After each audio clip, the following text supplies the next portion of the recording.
تفضل أخ شاذلي. When you say Allah exists, because it's true, you're right, there's a conflict among the Arab. Allah exists anywhere, but He exists with His knowledge, right? What does anywhere got to do with it? I'm trying to understand. Okay, I just trying to understand. Okay. Allah mawjood anywhere.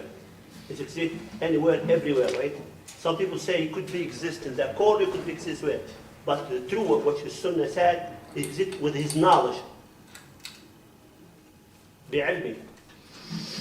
Okay, when we say bi'ilmihi, we're not talking about a place, like His knowledge is one place and He exists where His knowledge is. No, we don't mean it like that. That's not the meaning there. Allah subhanahu wa ta'ala does not exist with a place, period. There are things where when something is applicable to them, it can be, one way or the other way. But when it's totally not applicable at all, then it's neither way. A person can't say, like for instance, you have children? Okay. You have a quality called fatherhood. You are a father. Okay? You're a father. You have a child. You're a father. But your fatherhood, even though it is a true thing about you, a person can't say your fatherhood is in a place. Your fatherhood is not inside of you, it is not inside of your daughter, and it's not in the masjid. Because fatherhood is real, but it's not something that has an existence that is a physical existence that a person can put in a place and say that it's located here. If you had a map and you try to put, say where on the map is your fatherhood, you couldn't put it anywhere. Because you say, Akhi, fatherhood is not something that is at a place where you can say that it is here or it's there, or it's to the right or the left of this thing or that thing. But at the end of the day, fatherhood, even though it's something real, it is not something that has an outward existence. It is a relationship. It is a concept that is a relationship between you and your daughter. To your daughter, you are the father, you have fatherhood. To your daughter, towards you, she's the daughter, so she's your child. You see what I'm saying? So it doesn't have an actual existence in the outer world, but what is understood from it is that it is a relationship that you have between your daughter. You got me? So it's real. It's different between me and you, because I'm not a father. Somebody else doesn't have children, they wouldn't be called a father. You got me? But if they were a father, then that thing is real for them, and it wouldn't be for the other person. So it's a real concept, but it's a relationship. So it's not like Allah Ta'ala is not in no place. I'm just giving an example that this is something which is real, and it's not in a place. But it's not in a place because it's a relationship between two things. Allah's not a relationship. Allah Ta'ala actually exists. He's an essence that has qualities that are the ones that we mentioned, and Allah Ta'ala has more perfections than we'll ever know. But these are the perfections that we study when we study theology, because our small brains and minds can understand these to some extent. We can't talk about what's, well, Allah doesn't put on us a burden that we can't bear. To try to go beyond all that, Allah doesn't put that on us in the first place because we can't do it. But we can study these things. Allah is all-hearing, all-seeing, all-knowing. Those things we have some idea about. You know what I mean? So what I'm saying is that since Allah Ta'ala is not in the category of physical things that are in a position or a place or a location, then we don't say Allah Ta'ala is literally in any place. When we read in the Quran and Sunnah that Allah is the Most High, when we say Subhanahu wa Ta'ala, that Allah Subhanahu wa Ta'ala is the one above all mistakes, and He is the Most High, or He's the most exalted. Ta'ala means that Allah Subhanahu wa Ta'ala is beyond and above any kind of imperfection. That's why Allah said in the Quran, Subhanahu wa ta'ala amma yushrikun. Right. That Allah subhanahu wa ta'ala, that He is glorified and higher and exalted over what they make shirk of. Not that what their shirk is on earth and He's higher than, means that Allah is exalted from being like that. Right. So that ta'ala, that highness, that word is still used, but it's not physical. It's not to say that what you make in shirk when it's down and He's over it. So Jesus is down and God is, no, it doesn't say that. It's saying that wa ta'ala amma yushrikun. Allah Ta'ala is over what they associate with Him as partners. So Allah Ta'ala is beyond having that as a partner. The total understanding of Allah's highness is to understand that it's not just Allah Ta'ala has the highness that the creations have. Allah Ta'ala is above and beyond even that highness. So He is not in a place. But why Allah Ta'ala give us examples of highness and use a place for that, like we read that when a person dies, their soul goes to the throne, and Allah Ta'ala tells them to be patient and wait until I take you to the day of judgment. Then they come back down to the earth, go into their body, and then they say, oh Allah, start the day of judgment. Rabbi Aqim as-sa'a, oh Allah, start the day of judgment, and they in their body, and they take them to the grave, and then they're questioned. There's a hadith that mentions that. There's a hadith that mentions when the people talk about Allah on the earth, that the angels all gather around the gathering, all to Allah Ta'ala's throne, and then Allah Ta'ala speaks to them. But see, the thing is, why did Allah Ta'ala give these examples? All of this was not to make us imagine Allah's self, that He's on a throne sitting in the sky. We were never supposed to do that. No one was ever supposed to do that. All we were supposed to understand from that is Allah is above and beyond whatever we know. He is beyond us, He's above us, but not above that He is in a place. Because a person can also be above us if that's the case. It doesn't make that thing more perfect. Being over, one thing being over the other thing does not make it perfect. It does not make it better. If a king, like if Fir'aun went on the top of a mountain and Prophet Musa alayhi salam was in the valley, Fir'aun wouldn't become better than Musa alayhi salam. If a person was an astronaut went into space and he's higher than the whole earth, he wouldn't be better than the prophets who are buried in the ground. It doesn't make anything more. That's the thing that Shaitan wants people to believe, that physical highness, that's actually what makes something better.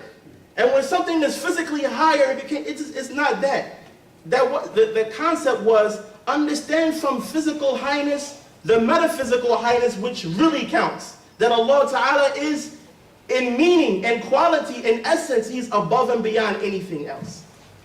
Not that He is physically there, because like we said, anything that's physically in a place, that thing has a size, that thing has a shape, that thing has dimensions, and it needs to be in a place. Whereas Allah doesn't need anything. So when we say Allah Ta'ala, He's not everywhere, He's not everywhere. When we say Allah Ta'ala is not in a place, He exists without a place, then we're saying then that Allah Subhanahu wa Ta'ala's existence is not dependent on something besides Him, which would be a place in this case. Everything we know, everything we've seen, everything we heard, those things are in places. And Allah is not like anything we've seen or heard before. So why would we even give the same rules to Allah that we give to everything else? See, the thing is, in the tafsirs of the Quran, the tafsir of Al-Imam al-Qurtubi, I was reading it right before I came here, actually. And Surah Al-Fajr, there's an ayah there, and this is not the class. I'm not going to dwell on this too long, but because you asked that question about the knowledge and about Allah subhanahu wa ta'ala, Al-Imam al-Qurtubi, rahimahullah ta'ala, who was understood to be the Imam of the Sheikhs of Tafsir in his time, and later, when he came to that ayah in Surah Al-Fajr where it says, وَجَاءَ رَبُّكَ وَالْمَلَكُ صَفًّا صَفًّا, and your Lord will come, and the angels, and ranks, or rows and rows.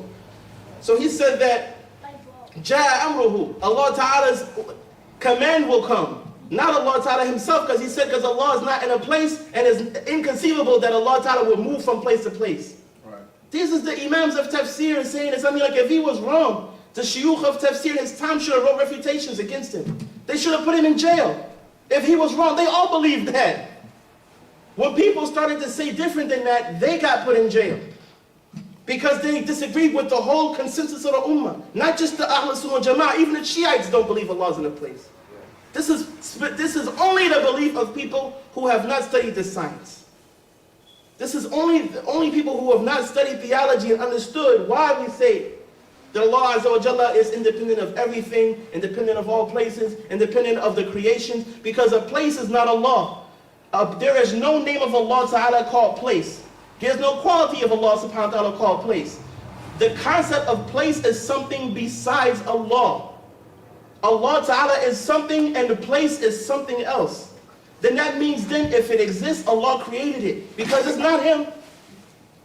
Anything that exists that's not Allah, that means it was a creation of Allah Subhanahu wa Ta'ala. Places are not Allah.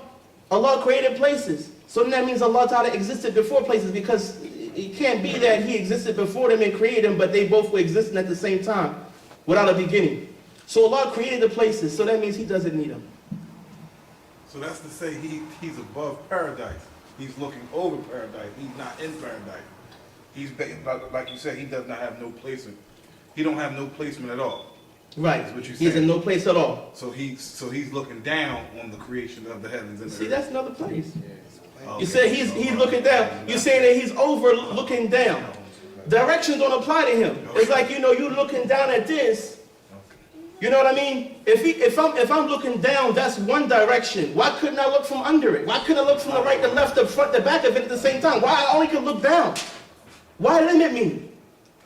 You know what I mean? If I see y'all, why am I only looking from one direction? Does that make any sense? It doesn't make sense. If I can only see things one way and something under the thing can see what I don't see, I'm not seeing things from one direction, because I have to be in a direction to see things from one direction. So if you're talking about Allah Azza wa Jalla, to see things from a direction, he'd have to be in a direction from the things. He's not in a direction, so we don't say that Allah sees things from a direction.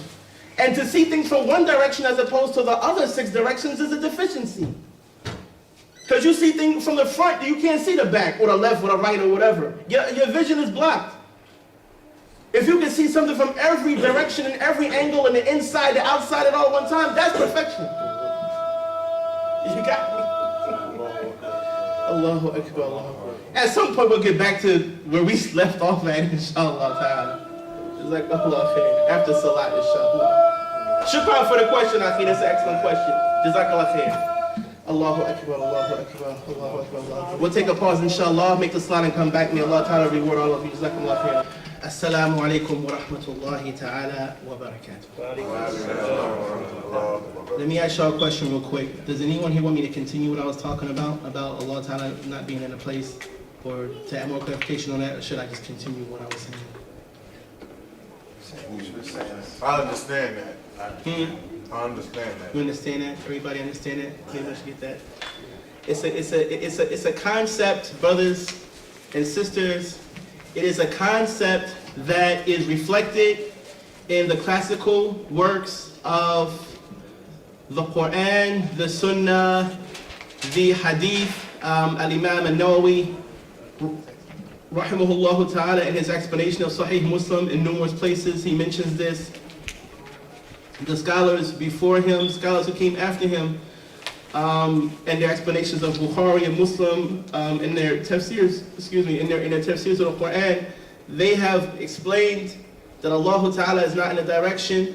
When we say Allah Ta'ala is the most high, that what we actually mean is that Allah Ta'ala is the most exalted, Allah is the most great, Allah has the most majesty, but it does not mean that if a person points in a direction, Allah Ta'ala is at the end of his point. Like if somebody shot a bullet and it went far enough, eventually after so-and-so X millions of years, it'll hit Allah subhanahu wa ta'ala. No. Allah Ta'ala is not physically somewhere at the end of a direction or at the end of a point. Allah Ta'ala is exalted and beyond being in any place. Everything that's in a place or in a direction has a size. Sizes are possibilities. Anything that is any size can be bigger or smaller than it already is. You have a question? Yeah, I'll wait till you finish. Okay, yeah, I'll just finish that one thought. Anything that has a size, mind you, sizes are all possible. No matter how big a giant is, that giant can be bigger. We already said Allah's not in this world, right? Allah's not inside of us. He's not in the bathroom. He's not in this area. But let's say that Allah made the world not exist anymore. Allah Ta'ala made the whole universe stop. He can do that. It's His power. If He will, He can, because we all belong to Allah, and it's not out of His ability to make everything not exist except for Him. Because it used to only be Allah, and there was nothing else besides Allah subhanahu wa ta'ala. Then He created everything. So that concept is not far-fetched. It happened before. So if Allah made it be like that again, that it's only Allah, then if He was something that was physical, He could exist in the place we're in right now. If He got rid of us, He could erase us, and He could be here. So that means if He was the size, He could be bigger than He is right now if He got rid of us and He occupied the space that we're in. You got me? So whatever has a size can be bigger and it can be smaller. So a size is possible. Any size is only a possibility. But Allah Ta'ala is not jaiz, He's not possible, He is wajib. Allah is necessary. His qualities are wajib. His qualities are necessary. So for Allah, there's not like maybe. Maybe He has sight, maybe He has knowledge, maybe not. Maybe He has sight, maybe not. Maybe He has hearing, maybe not. Maybe He exists, maybe not. No, with Allah is only He is this, and He is this, He is this. It's only wajib. Allah Ta'ala's existence is wajib. His hearing, wajib. His knowledge is wajib. These are wajib. These are not jaiz. But a size is jaiz. It's possible because any size is a measurement. A measurement can always increase or decrease. Any measurement can increase or decrease. It can be more or less. It's always possible for it to be more. And we already know that he's not in this earth, he's not in this world, he's not in this place, he's not where we are, he's not in his stomach, and he's not in this room, and he's not in the bathroom, and he's not all. So does that mean then, if he is something that could be in places, if he got rid of everything, he could be here right now. If he wanted to be bigger. So that all this is all stuff that doesn't make sense. The only people whose aqidah is free from contradictions is Ahlul Sunnah wal Jama'ah. Everybody else got some kind of contradiction. If you look at it closely, like from a distance it may look beautiful and nice and glittery and glossy. When you get close to that joint, you see the mistakes and errors in there. Total contradictions, doesn't make any sense. Allah's not a size.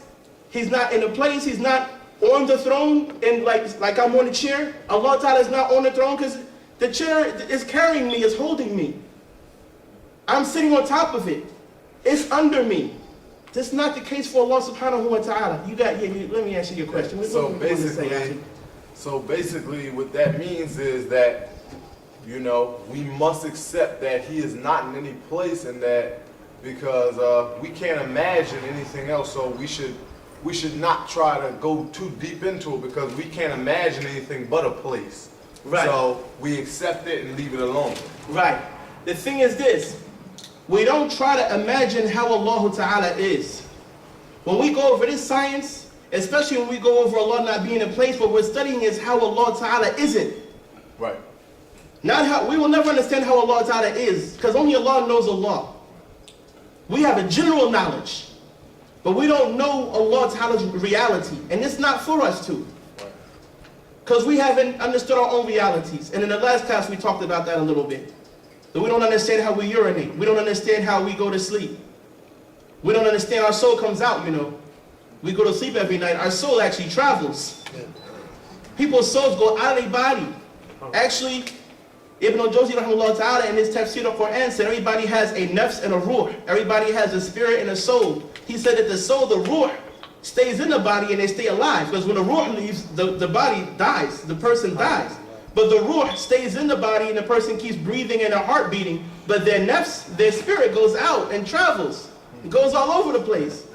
And if that person made wudu and went to sleep in a state of purity, their soul may go up to the throne and may see a dream that was a true dream.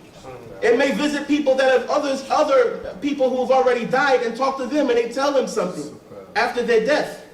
And these are all possibilities. But I'm saying that we don't understand our own self. So we definitely don't understand Allah Subhanahu wa Ta'ala. But what we do understand is some things is wajib for him, some things is mustahil for him, some things is necessary for Allah, some things are impossible for him, some things are jaiz. But being in a place is not one of them. Being in a place is not something jaiz for Allah. It's mustahil for Allah. It's actually impossible for Allah. Because that which creates must precede what he created. If he needs it, he couldn't have been before it. There's no way he could need it and he existed before it though and created it, then he had, no.